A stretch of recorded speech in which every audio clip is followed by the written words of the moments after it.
Bonjour les amis.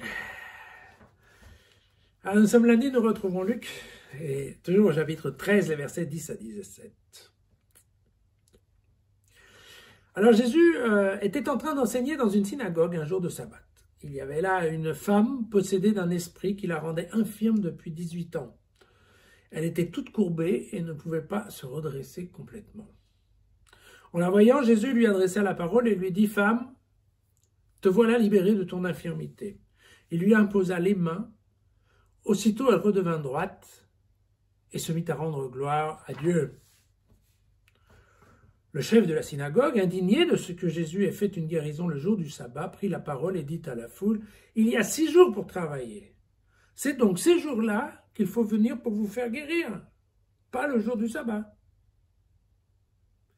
Alors le Seigneur lui répondit, « Esprit perverti, est-ce que le jour du sabbat, chacun de vous ne détache pas de la mangeoire son bœuf ou son âne pour le mener boire?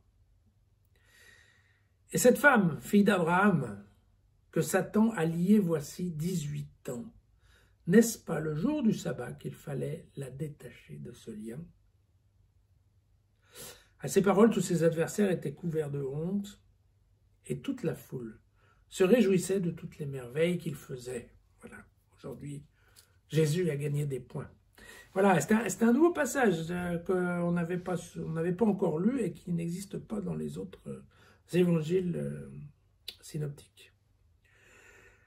Alors, l'histoire, on est une fois de plus dans une histoire de guérison un jour de sabbat dans la synagogue.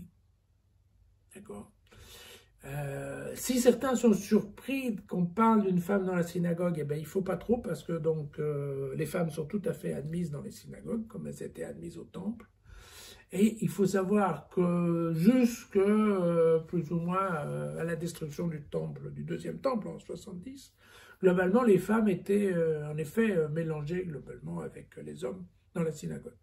Puis après ils se sont rendus compte que quand il y avait des fêtes où ça dansait, comme entre autres la fête du Sukkot, ça dansait, ça s'amusait, alors il se passait des choses entre les hommes et les femmes, et puis quelqu'un s'est rendu compte qu'effectivement c'était pas très bon pour la concentration des hommes de mettre des femmes à côté, et donc ils ont commencé par dire oui, alors il serait bien que les hommes ne voient pas les femmes pour prier, et donc on a mis les femmes à l'arrière, au fond de la synagogue, et comme ça ne suffisait pas, ensuite on les a mis sur un balcon au-dessus, de telle façon à ce qu'ils évitent de se croiser.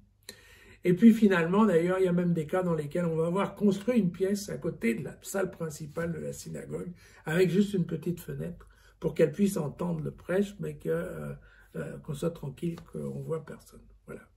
Mais donc, à l'époque de Jésus, il est tout à fait normal qu'il y ait des femmes dans les synagogues, et des femmes juives, et donc c'est bien pour ça que Jésus va utiliser le terme de fille d'Abraham.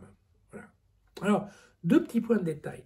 Le chef de la synagogue ne s'en prend pas après Jésus, il s'en prend après les gens, après les malades, après ceux qui viennent se faire soigner. D'accord? C'est intéressant. Le chef de la synagogue doit avoir un peu peur, mais il n'a pas envie de se faire Jésus droit dans les yeux. Donc en fait, qu'est-ce qu'il fait? Il passe du côté des malades en leur disant, non écoutez, vous avez le droit d'être malade 6 jours dans la semaine, mais le 7e jour, venez pas ici pour vous faire soigner parce que c'est le jour du sabbat et on ne peut pas travailler. Vous savez, je vous avais déjà dit qu'effectivement, la guérison était considérée comme un travail de médecin et que donc, il n'y avait pas de raison que ça se fasse le jour du sabbat. Et vous vous souvenez, je vous ai dit aussi qu'en fait, dans la réalité des choses, les pharisiens n'étaient pas aussi durs que ça, puisqu'effectivement, les pharisiens, s'ils retrouvaient un animal, par exemple, tombé dans un puits, eh bien, le jour du sabbat, ils allaient quand même chercher l'animal. Donc, ils étaient nettement moins rigoureux, je dirais, que les Sadducéens ou des gens un peu plus excités. Mais donc, on raconte l'histoire de cette façon, très bien.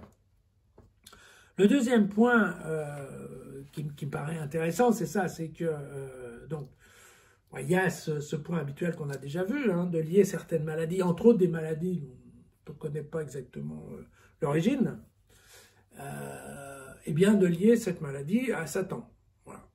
Et bon, typiquement, voilà, quand on y pense, une femme courbée, bossue, et bien typiquement on doit être dans des histoires de déficience musculaire ou de choses comme ça. Donc typiquement, on peut très bien tomber dans le cadre, en effet, si ce n'est des guérisseurs, en tout cas des kinésithérapeutes, ou bien des ostéopathes, ou bien éventuellement, pourquoi pas, un certain nombre de magnétiseurs ou de gens qui peuvent mettre de l'énergie. Mais donc, typiquement, voilà, je dirais qu'on est dans un cas de figure d'une maladie où en imposant les mains, peut-être, évidemment, peut-être, on arrive à débloquer tout ça. Hein. Je connais un certain nombre de gens qui ont des lumbagos et parfois, eh bien, effectivement, des mains chaudes, bien placées, peuvent soulager la maladie. Mais donc, comme on fait le lien avec Satan, Jésus est assez subtil là-dedans, parce qu'il dit, écoute, libérer une personne juive de l'emprise de Satan et le faire par l'action de Dieu, par le doigt de Dieu. Hein. Ah, si en plus on fait ça le jour du sabbat, ben c'est formidable. Quel symbole. D'accord. Et ça c'est vraiment la justification de faire quelque chose le jour du sabbat. Donc vous voyez, c'est incroyable, le pauvre rabbin, il en revient pas, le pauvre. Non seulement il s'est fait clouer le bec, mais en plus de ça, on lui donne une leçon sur qu'est-ce qui serait bien de faire le jour de sabbat. Donc vous voyez, voilà, ça lui apprendra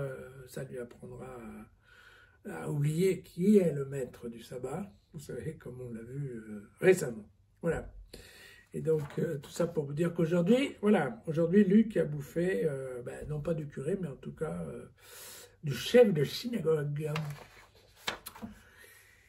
Relisez les évangiles dans jésusfacile.com. N'hésitez pas à les reprendre dans la semaine. On va en avoir plusieurs de ces petits évangiles assez courts. C'est sympa peut-être de les reprendre tous ensemble et de voir l'ensemble du texte et du contexte. Et si ça ne vous rase pas, eh bien, retrouvez-moi demain.